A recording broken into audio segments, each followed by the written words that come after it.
that's all right. So can I have a motion, someone move to adopt the agenda, please? Okay, Pat Dunn and seconder Pam Stuckless. Any objections to the agenda today? Just, I was just going to note there was that the correspondence that was circulated, I think on Friday. Yes. If I Yeah. add that as to adopt, add that as under item 11. Yes, under correspondence. Okay.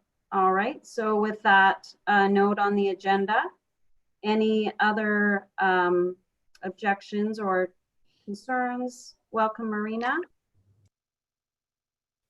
Okay, so we will note that as passed.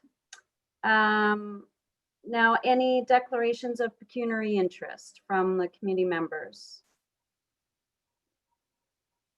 None, seeing none.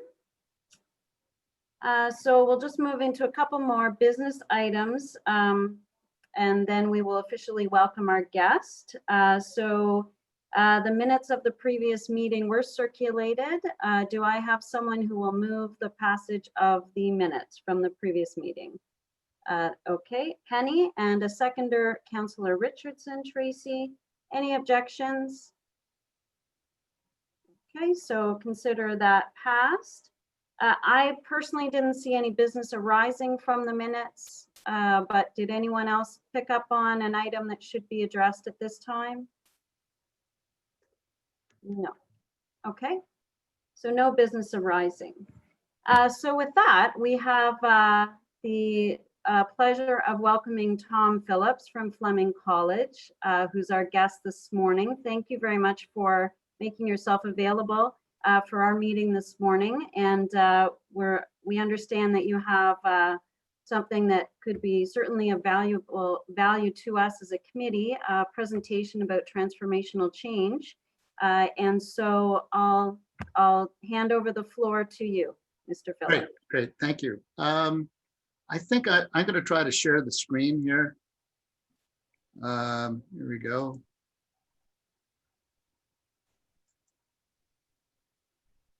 And can people see the shared screen? PowerPoint, okay. Yep. And see if I can. So I'll just leave it as it is. I've done this presentation a few times. I did it at the Mayor's Economic Recovery Task Force, a couple of different groups, the Mayor and Warden's Recovery Task Force in Peterborough, the Labor Force Recovery Task Force for the Workforce Development Board area. And really what it comes from is from my academic background that is actually in the field of transformational growth. And my PhD dissertation is entitled Transformational Growth in Canadian Economic Development. So it seems to be timely in terms of its relevance to where we are. And so the points here are not just anecdotal points or observations.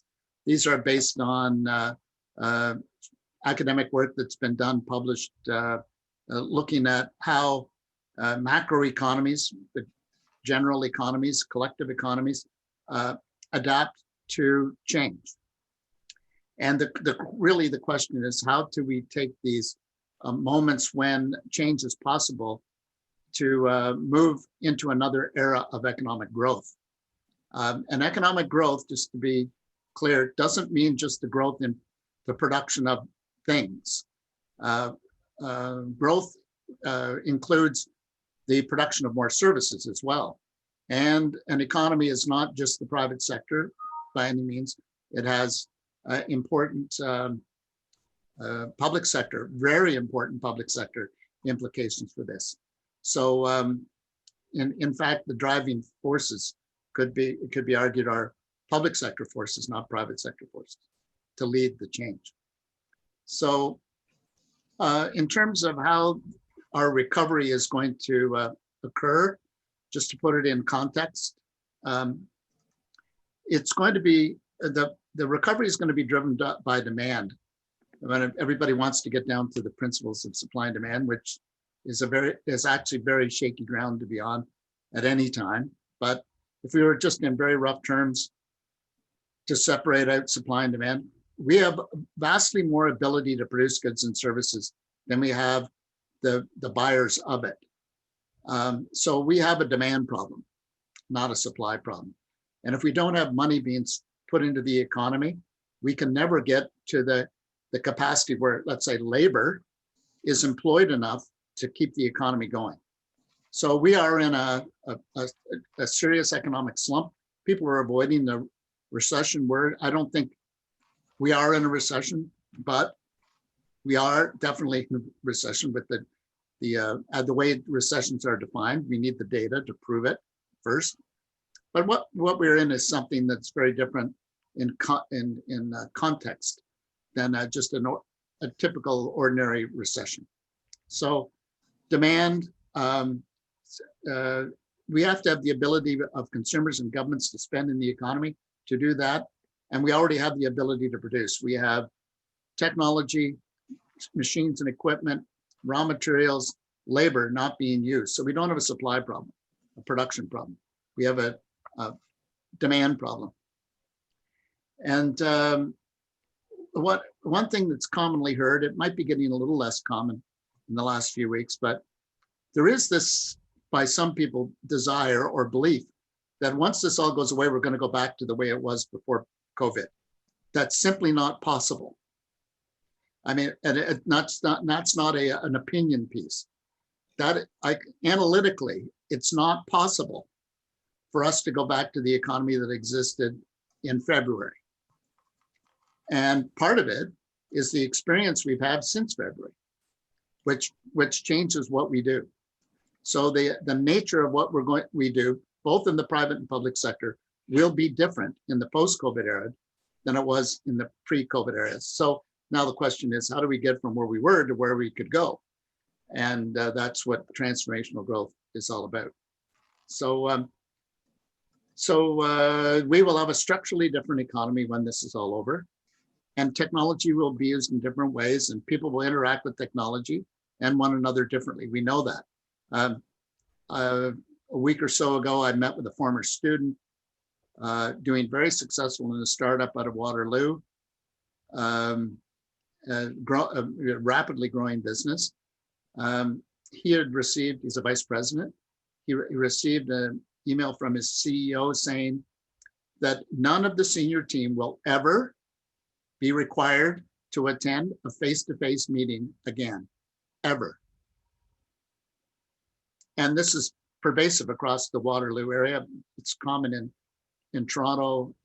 We're seeing that it's not just, oh, well, for now, we won't be able to do it. They're actually, if you need to come, you can kind of book an office to meet people. The nature of networking in communities like Waterloo, where that startup culture is very, very much based on networking and connecting with other organizations, that is not going to be done face-to-face. So we are in a different world, and it's going to, our technology will be used differently. And the way we provide services, whether they're public or private, is going to fundamentally change because of what we've experienced since March. In the last few months, we've taken existing technology, there is no new technology in the last 6 months. Zoom was already there. And it's amazing that Zoom had the ability to be able to scale what they do vastly larger than it was before COVID. So they were looking at millions of meetings a day, more than they had before COVID. And they were able to do it. But there were some glitches along the way, but we're doing it today. And they're not saying, oh, well, we've run out of the ability to produce. They've actually used the technology in a way to ensure that we can continue to expand our use of it. And we're not going back to say, oh, well, we can go back to work now. Let's abandon the use of Zoom or WebEx or whatever, or Teams, whatever it is we're using. We're not going back there. So we're going to deliver services more often in a technologically facilitated manner. So we've seen business and governments quickly adopt it. it's kind of funny. In January, if you'd said, okay, we're going to do all our meetings for the next 7 months online, everyone had said that doesn't work. You know, there's something inferior about it. There's something we don't want to do that because and there'll be an infinitely long list of why you can't do it. And then we arrive at this stage and everybody says, okay, we'll adopt it. And I think it surprised a lot of people that it actually works pretty well. And it works so well that it may be less less productive for the people involved to go back to the old way of using the technology or meeting face to face. So there are lots of different perspectives on it, but the reality is the experience has changed our view of how we're going to work, where we're going to work, where we're going to live has changed over the last 7 months, and we're not going back to where we were. So really, it's necessity and ingenuity came together pretty quickly. We did it. And if you wanted to put it in terms of a category, and that's been discussed in economics for maybe 70 years, maybe 75, this concept of creative destruction that comes from Joseph Schumpeter, who was a professor at Harvard, economics professor at Harvard. And one of his principles was that recessions come along and enable economies to engage in creative destruction. Creative destruction being that there are things you need to do that are new, the creative things. And destruction is things that you need to leave behind. And you combine this, you can't keep doing everything and keep adding things on top. Right? You have to, some things have to go. And I think we're seeing things that have to go. So in terms, putting this in the perspective of growth, whether it's the economy growing because of public sector or private sector, there are two things that all come together in terms that drive growth.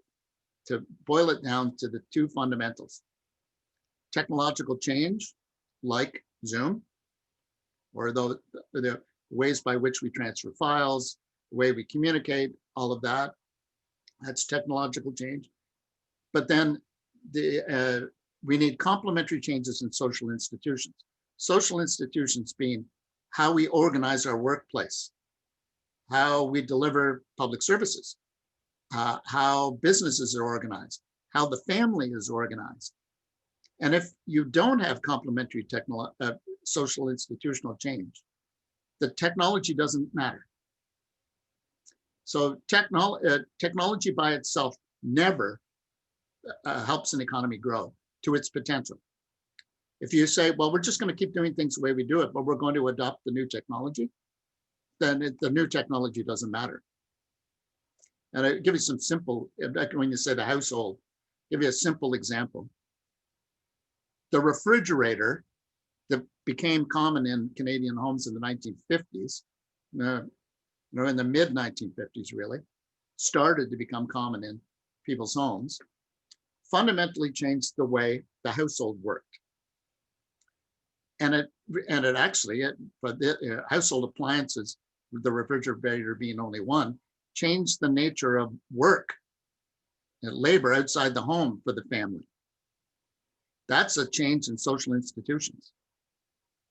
And it was enabled by the technology, and it provided an expansion in economic activity.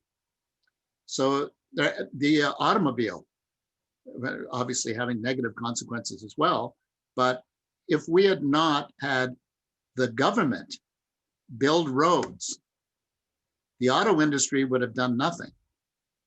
Auto industry doesn't build roads. The public sector builds roads. So the technological change is the automobile.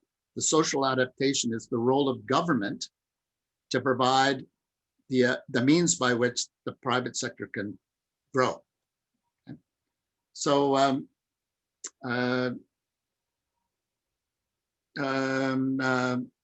so the economic growth itself, or returning to a new phase of economic growth, or transforming our economy from where we are to where we want to be, it needs to have a change in the nature of government, the level of government services. It needs a change in how we conduct business, how we deliver education, how this family is structured, and we can't leave this up to technology alone. So that's what transformational growth, I feel, is all about. Complementary to technological change in social institutions. What we've got currently is a situation where the technological change has already happened.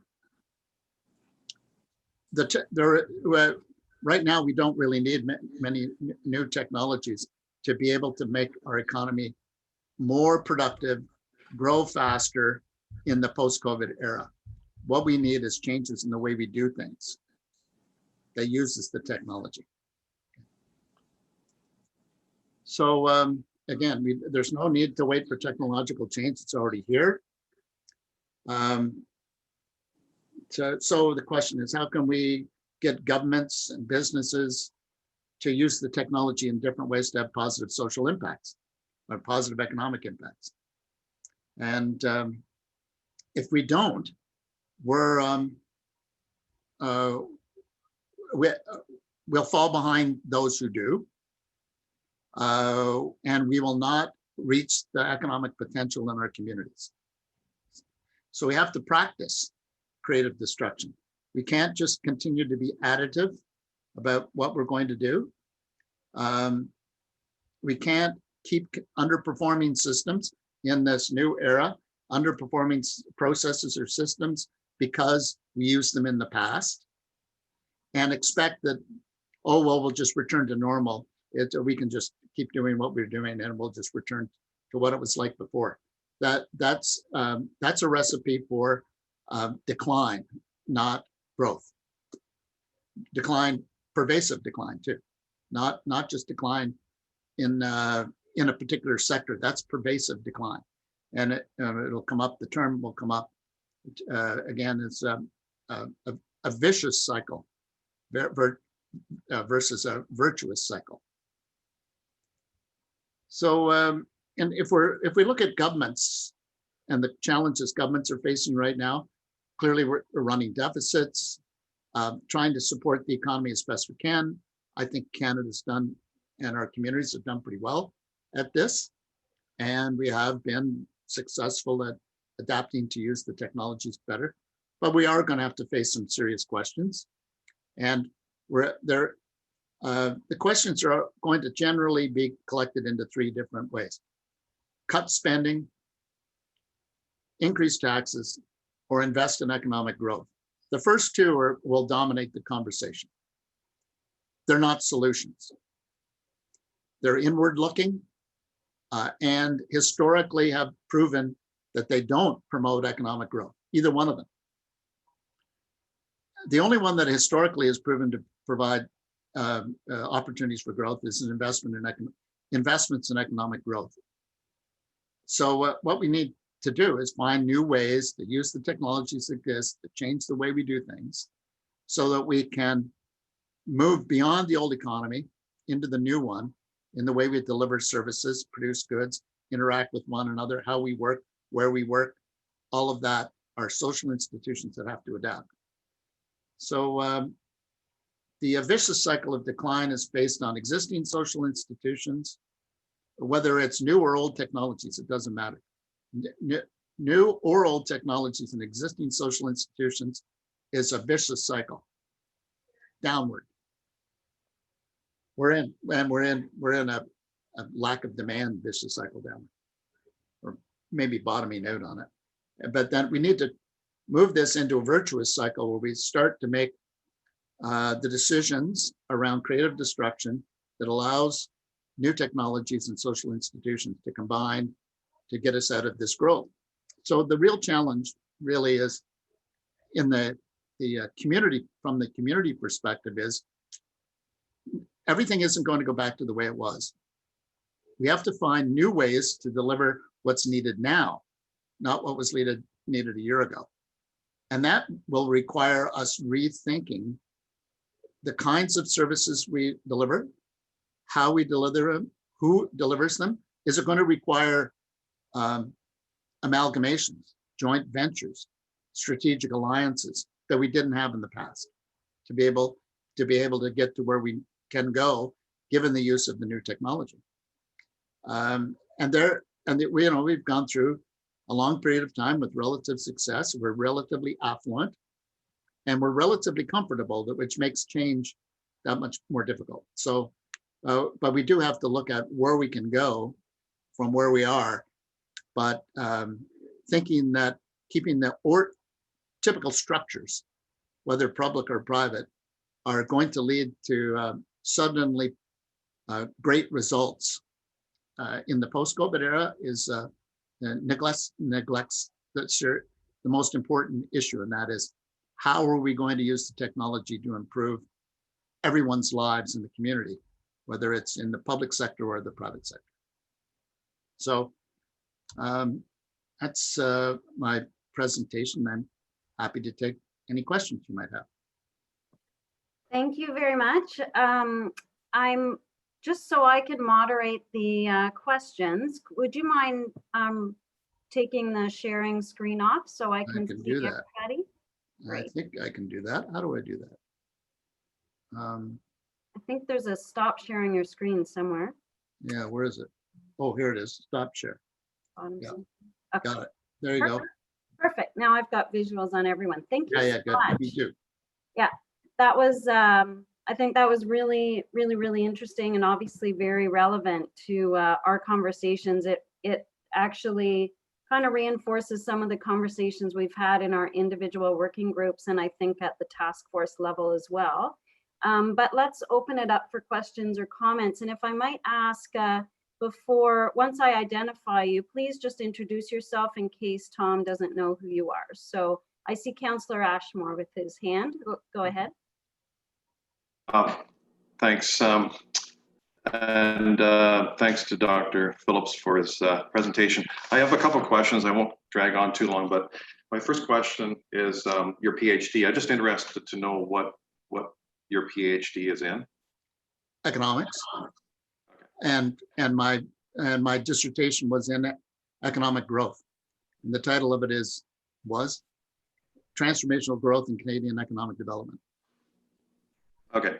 My first question is, you talked about demand and demand for products and services. Okay, but I'm gonna ask about demand, and I'll give you an example of energy. So we have a tremendous demand for energy in this country, and we're buying a very large amount of foreign energy. Do you agree with us being energy self-sufficient? Because we have tremendous amount of energy in this country, whether it be oil, gas reserves, and all mineral deposits. What's your thought on that? Do you think we should be energy self-sufficient? I do, but I wouldn't do it at the cost of growth in other sectors. And I wouldn't be obsessive about it. And if we have to devote so much resources to being energy self-sufficient that we neglect other aspects of the economy, then I think we have to be very careful about how we go about becoming energy self-sufficient. So you're okay with buying foreign oil as an example, not tapping into our resources? And I would like to see it decline. You would like to see the oil industry decline? Okay. Oh, no, I didn't say that. I said I wanted to see the imports decline, but I'm not convinced that it has to be replaced by the use of Canadian oil. I think there are alternative ways of doing energy production. Okay. All right. Thanks. And my final question is, you said we have to change how the family is structured. I'm not sure what you mean by that. Could you explain that to me, please? I'll go back to the example of the automobile. The automobile fundamentally changed how the family worked. That is where it lived. And before the automobile before greater public transit, people tended to live close to their work, and actually being close to work was more important than being close to school. And urban or suburban development in cities happened partly because of the automobile. So we have the changing nature of how we live. The other example I used, the simple example of the refrigerator, changed the nature of what, particularly because of the culture of the family at the time, women's work in a home was vastly around food and the care of the family. The refrigerator fundamentally changed that, as did household appliances. And that changed the structure of families. So it was technologically based first. And then there was an adaptation in the family to the technology that freed up women to be able to participate in the labor market, which fundamentally changed the economy. So do you agree that the family is the centerpiece of our society? That's a sociological question, not an economic one. But obviously the household is a foundational piece in our economy. Yes. Okay, well, I'm not sort of saying the household, the physical household per se, but the family unit. Do you think it's still going to be an important facet of our life in the future? I just wanted to get that clarified. Yeah, I have trouble separating family and households, but yes, the answer is yes. Okay, good. I'm fine. Thanks, Amy. Okay, thank you. Councillor Dunn? Yeah, thank you, Doctor. It's a fascinating presentation. I'm trying to sit here and figure out how I can apply it to our problems. And I guess that's the biggest issue is how to apply it, because the way you've explained demand and supply makes sense. And for me, it now becomes a chicken and egg scenario. Mm-hmm. How do you increase demand without increasing supply? And do you have any insight? This particular organization, we're focused on trying to relieve some of the stresses directly related to COVID that are, with your scenario, a demand thing. And I'm just having a hard time saying, okay, I got a plan now. This is because I like to plan things. I like to have a focus and charge ahead. Can you give me a hand just sort of saying how we can apply this to our scenario? Well, maybe we'll just deal with the demand piece. Clearly, you have more demand for your service than you have the ability to deliver it. If you put it down to your organization, right? And if you had more resources to be able to spend, you could better deliver on what the demand is. That'd be so. You can't have supply drive demand. Demand drives supply. The economy can only produce goods and services to the level that people are able to afford to spend, whether it's public or private sector. Can't go beyond. So you have a greater demand. I guess the real question is the creative destruction question. What is it that you don't need to do anymore because you could devote your resources to something more productive, given the current circumstances? Or are there different ways or different partnerships, different alliances that you could get into that would enable you to deliver the services? Clearly, we're in a different model than what you had 7 months ago. But there's got to be a way. You can't say, I can't deliver it anymore because I can't deliver it the way I used to deliver it. You put the creative destruction lens on it and say, what is it that I need to be creative with to be able to meet the needs and the resources I've got? And what is it that I don't need to do anymore because I can't just continue to do what I used to do and add things on and do it with the same resources. You can't, that's impossible. Without some reorganizational shift, you have to find new ways to do things.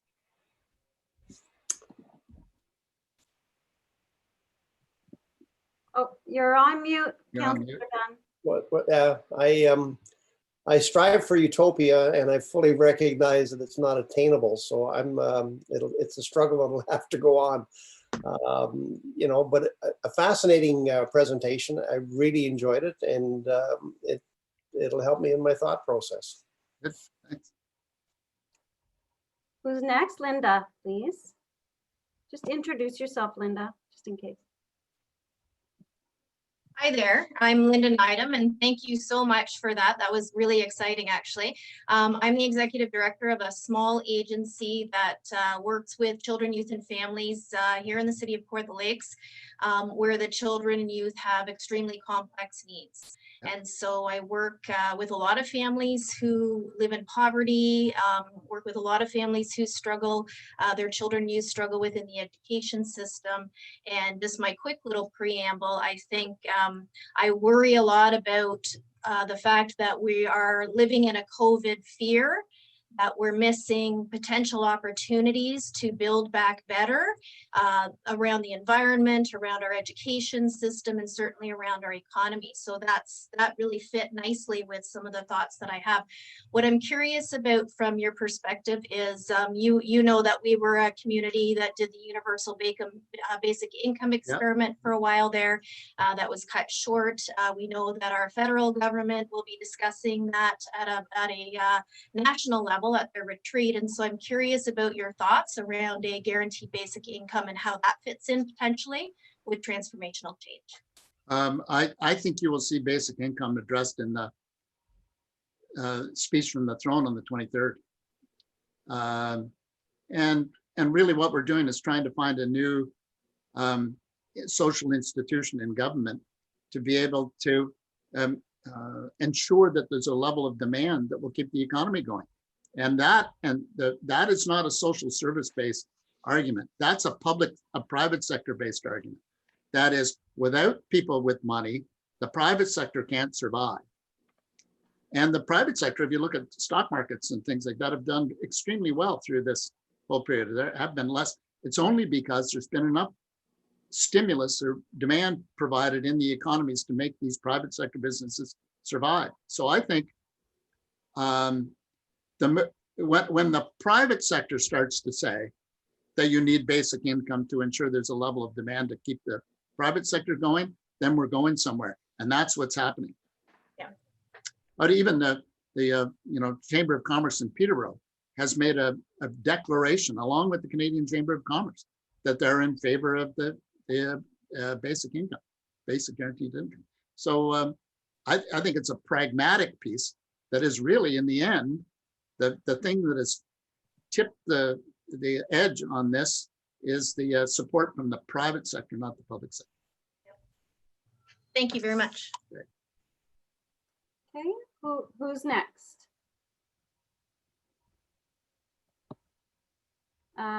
Councillor Ashmore.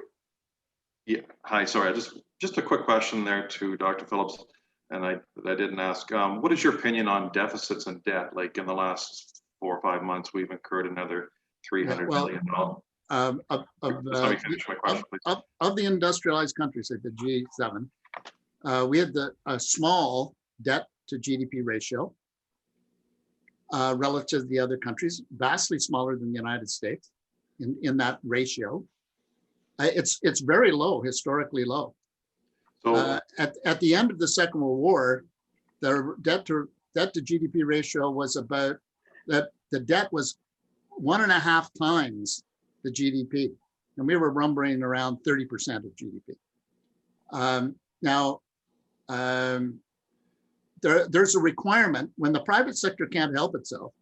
That is, it's impossible for the economy by itself without some form of stimulus and demand to recover.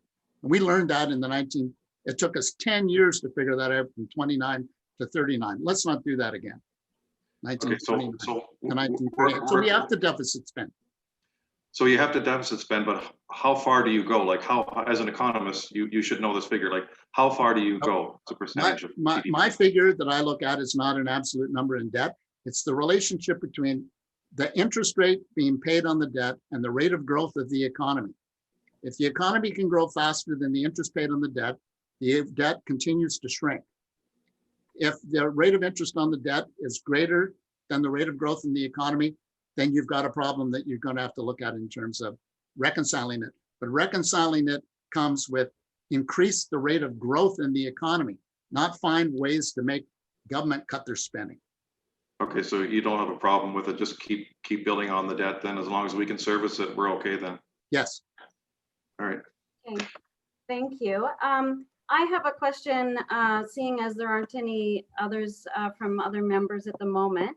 So kind of along the lines of what Councillor Dunn was trying to get at, I'm trying to figure out how we apply your knowledge to our specific problems. So I'm wondering if there are some suggestions that you would have in terms of, so in terms of the organizations that we're trying to provide advice and direction to, we're looking at ways to create opportunities for collaboration, resource sharing. So those things are consistent with what you've identified as potential opportunities.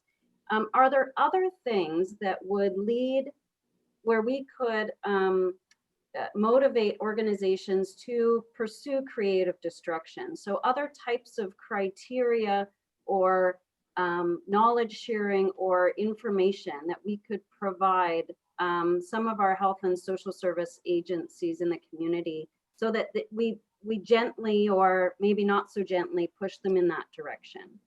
Well, I've heard in a lot of discussion in the communities about opportunities for new collaborations, and that's great, and that's what really needs to be done. The really difficult part is making that happen. And I think there needs to be some mechanism within economic development or whatever that might be, to have the external groups or an external group of people with skills to help these organizations combine their efforts rather than have them flounder about how they could do it. Clearly, you're rarely ever going to get two organizations that do things the same way, but they need to have some guidance about how they can come together and have a mutually beneficial result. And there's a lot of work that has been done related to social platforms, or where the general, let's say, skills required in finance, bookkeeping, marketing, human resources, information technology, social media, those things, with people who know how to do that work, are available to organizations that want to pursue some kind of collaboration, and how they could put it together to better meet the needs that their organizations can do. So I think there's a time when these organizations, even though they recognize the fact that they're better off combining and collaborating, how to do that is difficult to do. And there needs to be something or some mechanism by which those partnerships can be facilitated for mutual gain. I've been an advocate for a long time for having some form of social platform for small not-for-profits, small sole proprietorships, small businesses, how they could use a social platform like that. Most of these organizations are just surviving day to day. They've got enough work without having to figure out how to do things differently. But there are people who can help with that, and I think we should mobilize that group of people, somehow bring them together. And that may be a function of municipal government, I don't know, or economic development. But I think that's one of the stumbling blocks right now is, yes, we recognize it. And the question then is, how do we do it? And the expertise is probably not within the organizations looking at collaborating. Is there any expertise the college has the ability to provide the community in this? Sure, yeah. Many senior students in business and technology have applied projects. Applied projects being projects where teams of students go out, have a sponsor in the community, whether it's private sector or public sector, and they work on a particular problem, whether it's a marketing problem, a logistics problem, a organizational problem, an IT problem, a social media problem, online business issue. And these aren't just a single course. This is the only project, the only thing that they will be doing for their academic term is working on applied projects.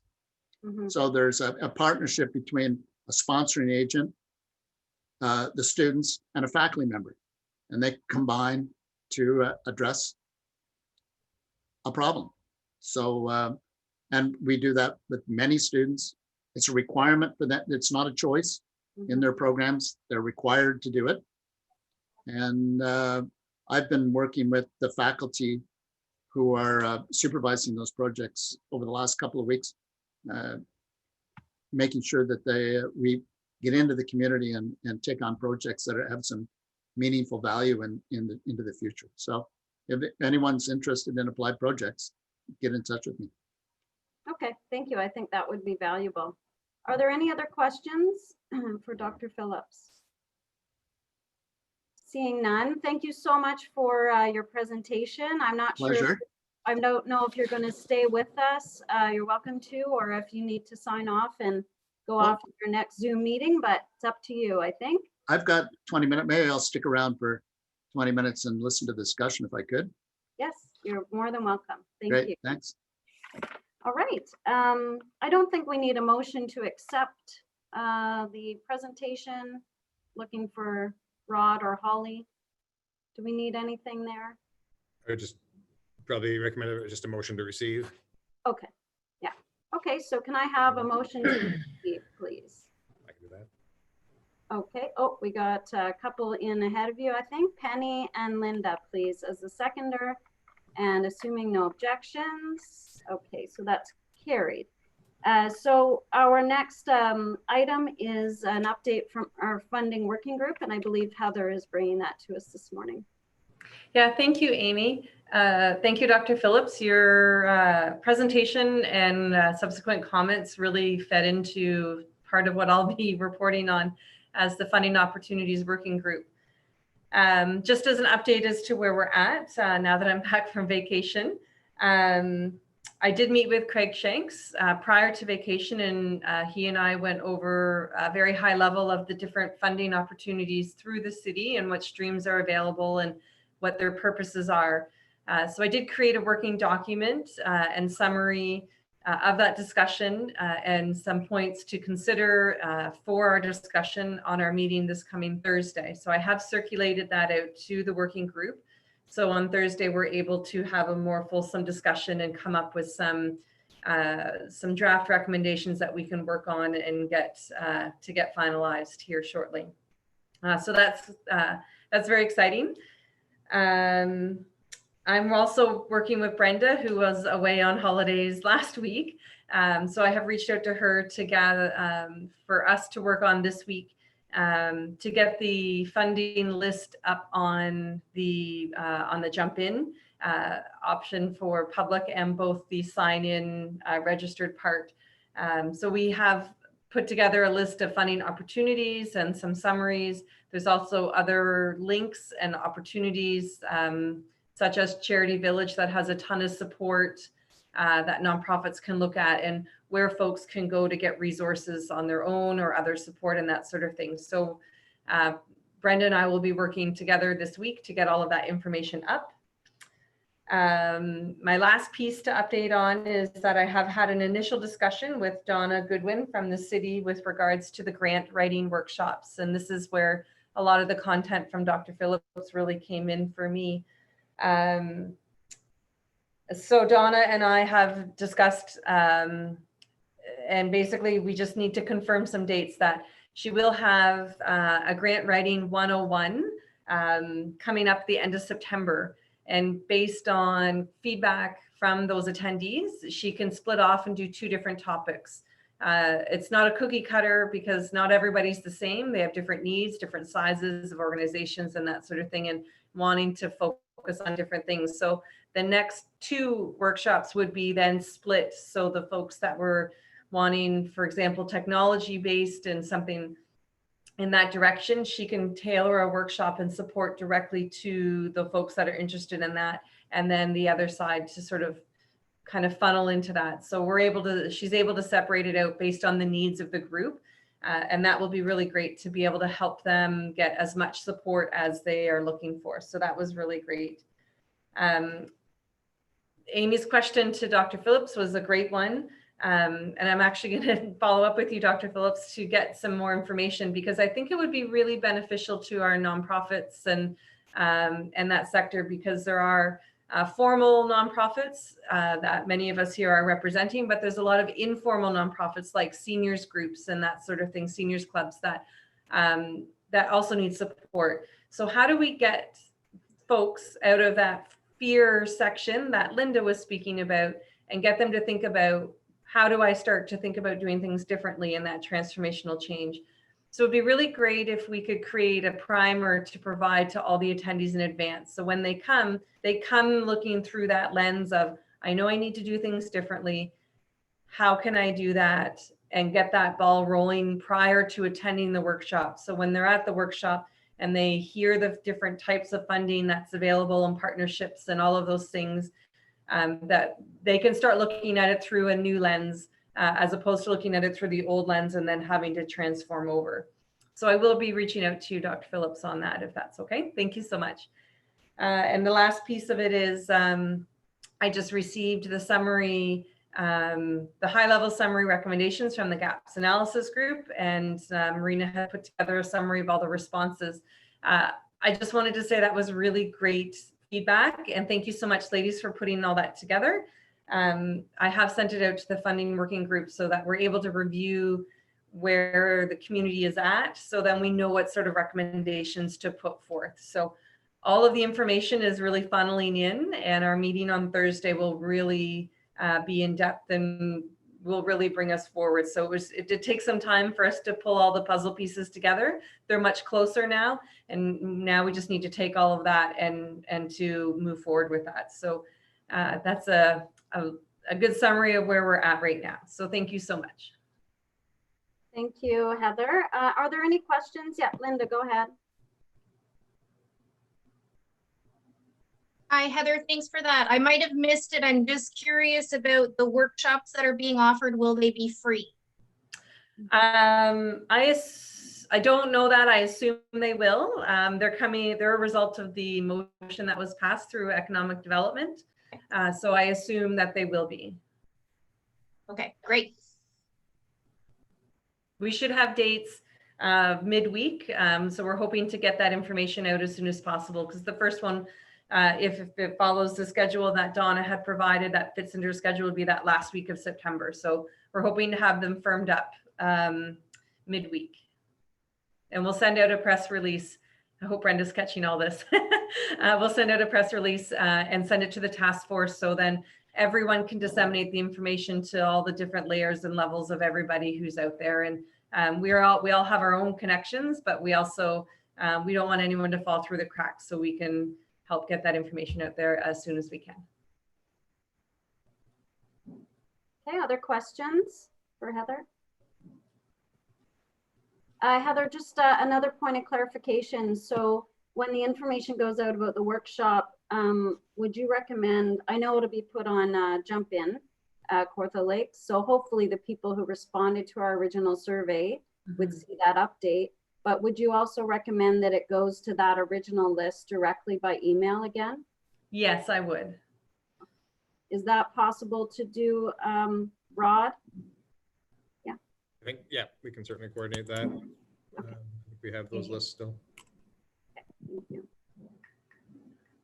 Okay, seeing no other questions, thank you, Heather, for the update from the funding working group. So now we have our, the next item on the agenda is the GAPS assessment working group update, and Marina is on tap for that. So go ahead. Thank you, Amy, and thank you so much for that wonderful presentation. It was very informative. And I'd actually like to start with one thought that I had that wasn't part of the discussion at the GAPS group, but rather seems to link back to the presentation, which was, you spoke of changing social institutions for transformational growth. And I think it really made me think to the feedback that we received from the surveys and how much IT, or the lack thereof, was noted, and the access limitations that we have in our communities. Because I think, you know, whilst you are absolutely correct, we have the technology that we are needing to do this change, I don't think we always have the ability to actually use that technology effectively in rural communities. So I think that's a really important key message that I felt we should really keep on the forefront. So that being said, we did meet as the Gaps Assessment Working Group on September 2nd to review the survey results in detail.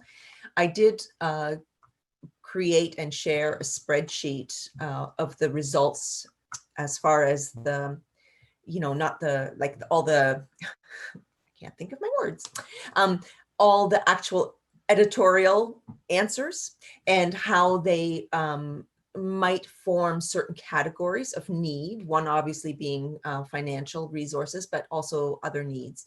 And I was wondering whether perhaps I could ask Holly to share that with the whole task force. I'll make sure that you have it if you don't already, because I think it's quite lengthy and I don't really want to go through that in detail at this point. That being said, there were certainly some aspects of funding themes that were identified, and those have been forwarded to the working group. But the other areas that were identified, aside from obviously IT, were thoughts that we had as far as meeting some of the needs related to applications, for example. So there was a feeling that there needs to be flexibility as far as the applications for funding through the City of Kawartha Lakes to enable smaller agencies that don't have core funding to be able to remain open. So to be able to pay their bills and for now. But there was a strong recognition that there needs to be a sustainability plan on the part of the agencies involved, because obviously nobody knows how long this is going to carry on. And to Dr. Phillips' point, things are never going to go back to the exact same way that they were, right? So how are those agencies going to plan to continue operations once this temporary funding runs out? So they may need funding to transition to a new model, but they need to show that there is a new model that will allow them to continue once that funding is expired. Along with that, we also felt that, especially the smaller agencies may need some support as far as how do they go about filling out applications, whether it's through the City of Kawartha Lakes or other funding opportunities. And one of the suggestions was to have something similar to a mentorship type program, where perhaps the volunteer-led organizations might partner with staff in some of the larger agencies that have done funding applications, that are more familiar with those types of things, so that they can ask questions to one person directly and have sort of a rapport with that person and be able to be sort of walked through the processes that are maybe upcoming. We also encouraged that there should probably be collaboration on applications. So I don't think it's realistic, especially for some of the smaller agencies, to think that there's going to be support for everybody. So one of the areas, for example, that came up repeatedly, I believe, was the Lions. And, is it going to be feasible long-term to have a Lions Club in every small community, or do they need to look at how they can collaborate effectively to find efficiencies in resources, right? And that's not to say that they shouldn't have accessibility in each community, but perhaps, a Lions Club would meet on Mondays in Fenelon Falls and on Tuesdays in Bobcaygeon, and they might be able to access existing resources and facilities rather than have their own in each community, because obviously, as we see from this current pandemic, they're not able to sustain that when there's a disruption of this nature, right? So what are the other opportunities that they might look at? And then the other big one, I think, was to leverage municipal resources, because one of the things that did come up is the cost of PPEs, and especially recognizing that a lot of the both volunteers but also attendees at some of these service clubs and organizations might be seniors who are very concerned about COVID, as they should be, and that there's going to be a really high need for PPEs, both for the volunteers, for the attendees, and that the cost is prohibitive. So can there be a joint purchasing effort through the municipality where they can lower the cost by accessing, joint purchasing? So think more or less that was sort of what I had, but I'm open to hearing what other members of the committee remember or answering questions. Go ahead, Linda. Hi, Marina. I thought that was very thorough, and I wanted to speak up quickly while Dr. Phillips was still on the line, because as we're talking about the gaps assessment update and sort of speculating based upon the transformational change presentation that we had, I'm wondering about things like the principles of implementation science and whether or not it would be good to apply some of that to some of the transformational change we would like to support through this process. We do have some folks within our communities that have training in implementation science. A lot of us have done the workshops, so I don't know if that might be helpful. And I'm also thinking that a lot of us have had training through the Tamarack Institute around turf, trust, and collaboration. And when we're talking about sharing resources and potential amalgamations and that sort of thing, that's a really great foundational training to work with. So these are just some things that are coming to mind. And I don't know, Dr. Phillips, if you have any comments or feedback about stuff like that. Well, I think that fits into the comments I made about a social platform where the people with the skills are available to assist in organizations to find ways to collaborate. So yeah, I'd be, whatever resources you can use in the community, it's just, there is no one way to go about it. So there needs to be enough flexibility given the historical context of the organizations and the goals they want to achieve, that you need to get the right people there to get in the middle to help them get it done quickly and effectively. And so I think your suggestion's great. Yeah. Thanks, Marina. Tracy? Thank you. Thanks, Marina. That was a great update. I did actually reach out to our purchasing agent, Ms. Lee, through the city, and she said that's definitely something that we can look into moving forward under the PPE. So I just wanted to give you that update. Great. Anyone else have any other questions or comments? I did want to add one thing to Marina's report. There was, and I confess I don't have a lot of detail about this. It was just at the very end of our meeting, but I know perhaps Marina and Linda are on this group. We were talking about, and there's been a little discussion here today about technology and connectivity. And there was a suggestion that we look at what the connectivity working group is doing in Haliburton, as opposed to reinventing the wheel. Is that something we might, is there someone who could provide a little more detail there, Marina? So I'm also actually on that group because we do see patients from Haliburton County. So I have been participating with the overall group, not the technology working group. But as it happens, my husband actually is on that group. So basically what they've done is they've looked at setting up free Wi-Fi hotspots throughout the community, especially in much smaller communities, and being able to provide access, especially when libraries and such were closed, right? So that's sort of the main focus that they had. They also looked at actual hardware distribution through search, but certainly if we want to look at, I think they actually have a written document, so I'm sure I can get that and forward it on if you'd like. Okay, is that something everyone would like to see? Oh, Linda wants to add. Go ahead, Linda.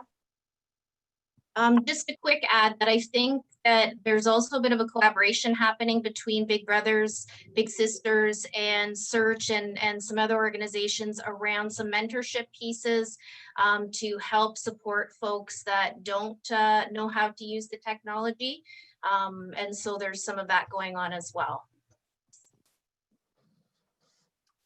So perhaps those are, that's something we should maybe add to our sharing on Jump In. I mean, make sure that that is that something that other organizations or agencies in the community could tap into, Linda, to your knowledge?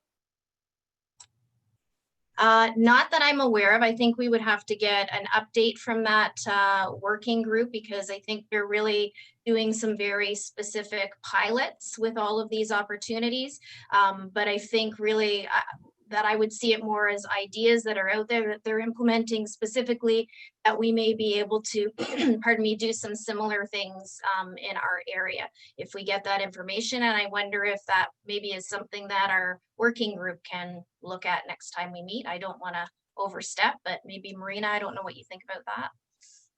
Yeah, okay. And certainly Marina obviously has lots of information.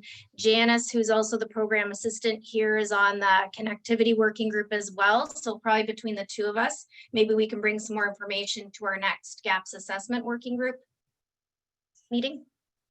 Okay, that sounds good. Great. Okay. I don't know if I actually did. I don't know if we had a motion to receive Heather's report. Right. Okay. Sorry about that. Let's deal with the one before us at the moment. So if I can have a motion to accept the gaps assessment working group report, please. Pam and Rod as a seconder, and any objections? Okay, that's carried.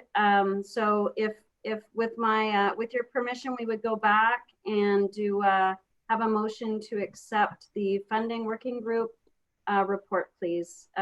Tracy, and a seconder. Pat, thank you. Any objections? Okay, that's carried. Okay, so that's, oh yes, go ahead, Heather. Thanks, Amy. I just wanted to ask Marina and the other group as a whole, really. One of your recommendations was mentoring. I wonder if it would be possible, maybe if you and I and whoever else from your working group had a quick separate meeting about that. I think it would be really ideal to have that conversation now in advance of us pulling together sort of a timeline of support coming up and reaching out to the organizations. So soon we'll be launching the dates of the funding of the granting workshops, and the list is coming out. You know, all of that stuff is starting to come down the pipes, which is really great. And if that mentoring piece was important, what would that look like? Who would reach out to those larger organizations and have those discussions to say, would you be willing to mentor somebody? How can we get that started? I think it's a really great piece, but I think it's something that maybe we could speak offline about, just as like, what could it look like? What are the options, and kind of brainstorm that out a little bit so that it can get covered in that granting workshop piece.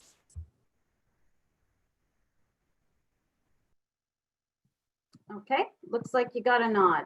I think anything further on that? No. Okay, great.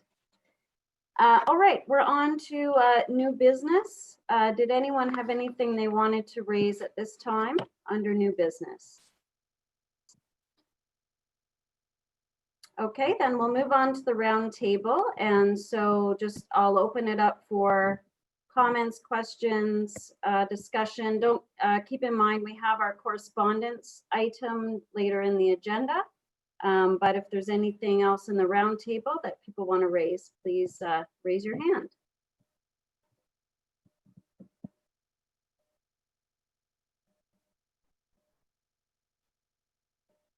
Okay, not seeing anyone. All right, so we'll move on to item 11. I think it is correspondence. So we did receive a letter from, I don't know where it went. Oh, from Susan Taylor, the Executive Director of the Kawartha Art Gallery, Vice Chair of Kawartha Lakes Arts Council, and a member of the Kawartha Lakes Cultural Center Feasibility Study Task Force. So Susan reached out to Heather and I this week, sending along this letter, and I sent it to Holly and asked her to send it to the group in advance so that everyone could have an opportunity to read it and consider Susan's concerns before we met today. So just for those who weren't, I don't know who here wasn't on the call or on the meeting in July, we did talk about the arts and culture sector in July. And I guess I had raised that initially because I was concerned if we were making recommendations around funding envelopes that the city makes available based on the needs assessment we had done. I was concerned that we might be actually missing a sector that often accesses city funding envelopes, and that was arts and culture. And we did have a conversation about it and agreed at the time, and there was a motion that that the funding working group would liaise with Donna Goodwin from Economic Development, who's the Arts and Culture Officer, to make sure that any insights into the needs of the arts and culture sector could be shared in advance of formal recommendations from the funding working group.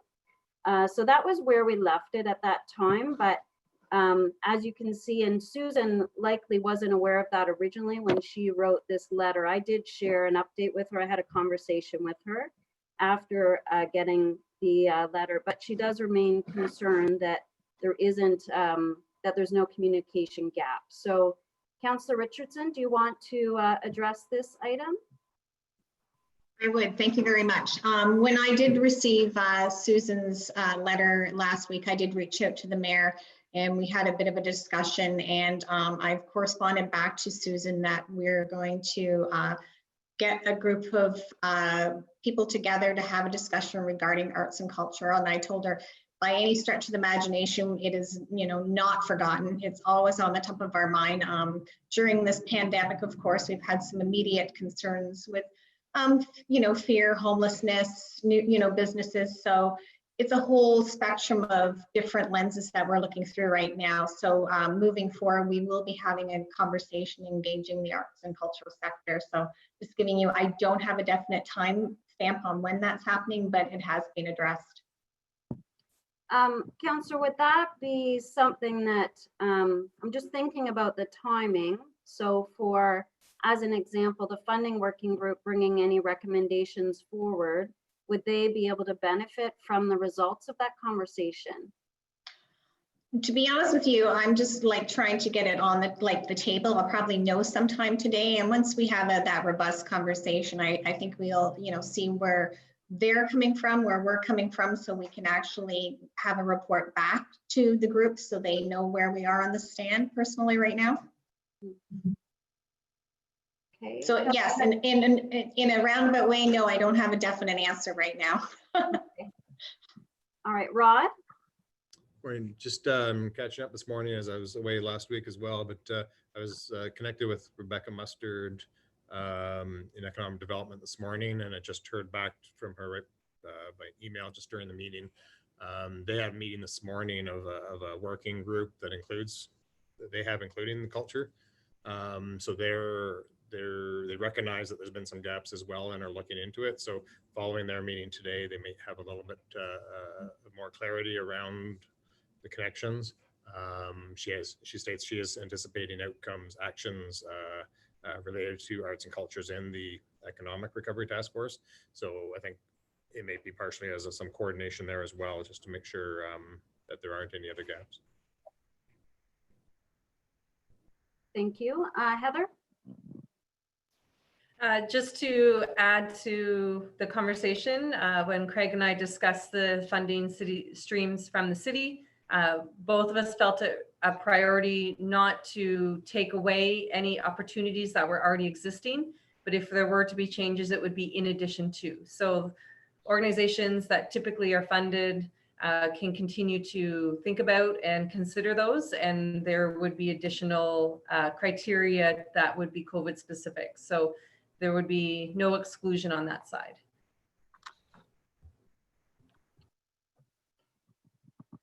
Okay, so for the minutes, it seems that in a moment I'll request a motion to accept the correspondence, but so it sounds like there are several fronts in which we're responding. So Councillor Richardson is initiating a meeting with the mayor and members of the arts and culture and heritage, I assume, community.